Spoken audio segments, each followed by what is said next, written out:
Hello, everybody, and welcome back to another exciting episode of Chocobo Dash. I'm one of your hosts, Nell Celestine. And I'm your other host, Elliot Lefebvre. We've got it's a little bit of a slower week, because as of recording this, we've only got like a little over a month until FanFest, so news is obviously going to be a bit slim, but we're going to cover what we do have available. And starting off, Elliot, why don't you pick a topic? Well, I think I might as well explain what it is that I'm wearing on my face here. For those of you who've been doing the Beast Tribe quests since the beginning and you've maxed out your reputation, this is the first week that you're going to be seeing people who have finished all of the Beast Tribe reputations. And as had been mentioned earlier and was mentioned in the patch notes, there is a special little bonus quest line if you have finished all of the reputations and maxed all of them out. And your reward is, among other things, the cosmetic headpiece that I'm wearing right now. Yeah, I missed one day, and apparently because I was at work, I missed a very, very early time period for the extra ones. So, yeah, I'm 2 days behind on those. However, I, working at home, was able to log in really quickly in the morning and just burn all of them out. So I have my shiny cosmetic headpiece. You also do get access to some new mini pets, which look like the other mini pets, but they are recolored. So that's of particular interest to Nell, I'm sure. That is interesting, but at the same time, I'm kind of disappointed that they're just reskins. They're just reskins, but it's 5 more pets, so. Yeah, true enough. I was kind of hoping that we could get a couple of new ones, like for the Amalja one, if we could have gotten, like, say, Loon Gra or something. I'm fine with that. You do actually get a fair bit of lore in the quests, and there is plenty of Loon Gra if you are looking forward to seeing her. Okay, that's fine then, because she is a very interesting character and probably my favorite from the dailies so far. Well, nope, pretty much everyone from the dailies does come back, and there's actually an unexpected callback to 1.0 that you will recognize if you did a whole bunch of the story in 1.0, but you probably will not see coming, because I did not. Okay, I'm looking forward to that then. Speaking of stuff to looking forward to, I do believe that 2.38 will be coming up very soon, because they said they want to time it with the Tokyo Game Show, was it? That's correct. They said it was going to be out around the time of the Tokyo Game Show, and we have received notice that the game is going to undergo maintenance for 2.38 starting on September 15th in the evening and running up until September 14th. So, and if you have forgotten, that means that is the patch we are getting personal housing in. Yep, so by the time this episode airs, we only have probably a couple-day wait before the new patch, and it is not a major patch, but it is a lot of quality of life stuff, including the personal housing, which I am still saying is going to cost an arm and a leg, especially on legacy servers, because they'll probably do the stupid legacy pricing again. All that we know for certain about the pricing, because they've been completely mum on it so far, is that it's going to be cheaper than free company housing. So it could be almost anything in terms of arms and or legs. But we haven't received any more information. The only hard number that we've gotten is just that the 850,000 will probably be a little bit too less, or a little bit too little. But we have also, at this point, legacy server transfers are possible, so you can transfer to and from legacy servers. So I'm not sure if they're going to do the legacy pricing again. Well, they would still have to, because if I remember correctly, transferring between servers does, when you do it does have a gil and item cap, so you can't buy a whole bunch of items and transfer it over, or sell a whole bunch of stuff, get this huge stockpile of gil and move. I think there's a slight cap, but I think it's a cap to the point where seriously there's no real reason to prevent you at this point from, if the prices are too high here, from just hopping over to where your gil is going to buy more. It's not like a cap of 500,000 gil or something. No, I think it's I'm not sure if it's 1 million or 10 million.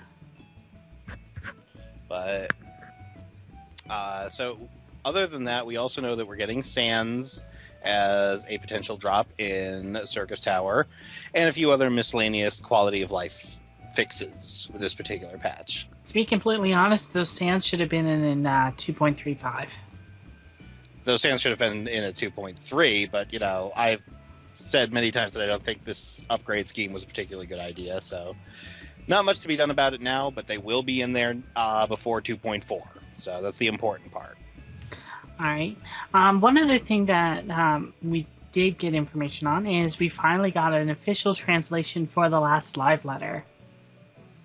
Yep, now we'd seen, the notes from the show as it was going on, but this is the official translation, which also clarifies a few points and makes a few points more relevant, more immediately accessible.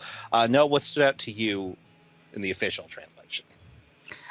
I did notice some of the questions were worded slightly differently, and it did seem that the answers, again, were worded a little bit different. So, as an example, the question about fates in regards to, completing quests and stuff, and they said that they were going to come up with some ideas on how to work with that or to avoid using it, whereas in the actual quick one that we got, it basically sounded like, oh, well, we'll have to see if it's even possible to not include fates when it's their game, and they can do it if they want.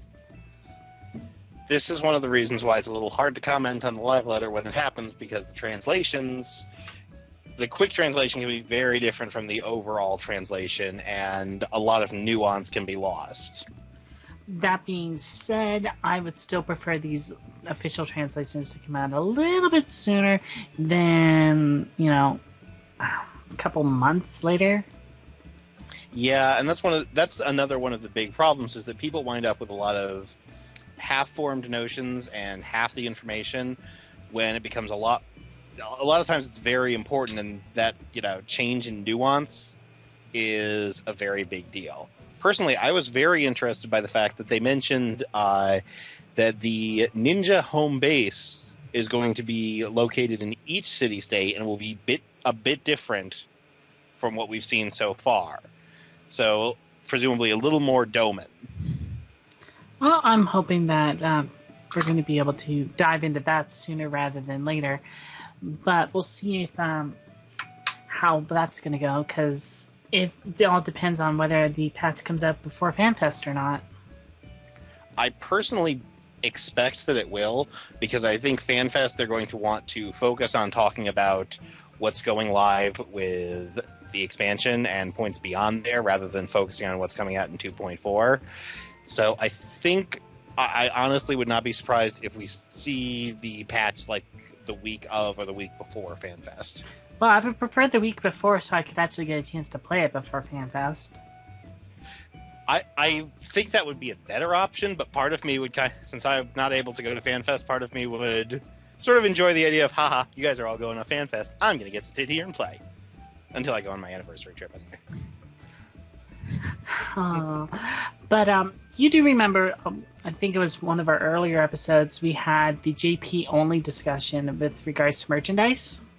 Yes, we did, and I don't know if you finally found out exactly what show it was, but we were talking about it the other day.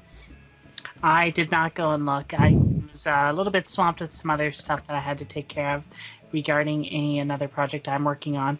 But it was announced that there was an art book that was going to be released on the Japanese store, and included with the art book was a minion that is the Enterprise. That would be the ship that Sid Garland tends to fly.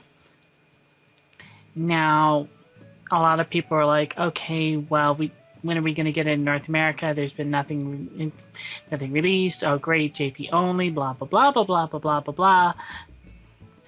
And Square finally, basically, they came out and like, well, we were planning to, unveil this at the Las Vegas Fan Fest and then release it globally, but yeah, we're going to tell you it now here. Yeah, part of it's to be, we have what Canda's doing, but I just, they still seem to have, glad to see it's going to be released. But at the same time, we really need to get some more active confirmation about this than just it showing up in Japan, and then we hold what the release information is. Yeah, and there's still stuff that's Japanese only that I know I'd like to get my hands on. Cough, cough, Hildebrand shirt. And I mean, as we've said before, on some level, again, this is a Japanese game. It's being made by Japanese people in Japan. So on some level, it's understandable. But at the same time, there is a global fan base. There's a very large portion of people playing the game all around the world. It's, it's getting better, but we're still not at the point where you can look at something and reliably say, okay, this is coming out in America, or, we just need to wait until it does come out, or anything like that. Now, I am glad that the policy that was stated a while back, where if it includes an in-game benefit, you are going to be seeing it in America, has remained intact. That seems like something that's very important, and I'm glad to see that the team is sticking with the idea that, Japanese players are not going to be the only ones who have certain kinds of minions. Yeah, but they are still the only ones with access to the Moogle earrings. Yeah, but don't worry, you're going to have an option to pick up your Moogle suit soon. Indeed, I will, and I'll be sure to wear it on an episode just to taunt and torment you. You're not taunting me, dude. I don't want it. I don't want. I'm fine without it, really. However, we did receive confirmation recently that the Moogle outfit is a multi-part outfit, so you will be able to glamour it onto whatever outfit you want. Oh God! Switch the Moogle hat out for the snowman hat. Yep. It begins. Hey, it can't be worse than the endless Makote that zone in full level 110 gear, glamored to look like a swimsuit. All right. Now, before we go, I do have a kind of impromptu contest that I'm going to throw out there for people. This is mostly for North American audience because the code that I have will only work for North America. And it is not a Final Fantasy game, so I'm just going to get that out of the way right now. I'm giving away a free copy of Mighty Gunvolt. That is an 8-bit game for the 3DS. And if you'd like a copy, the only thing you have to do for this contest is to comment in the video, like on the YouTube page. And I prefer if you also share it on Twitter.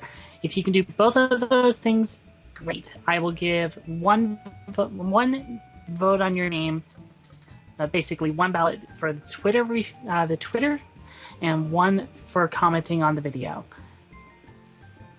So, if you guys want a copy of that, awesome.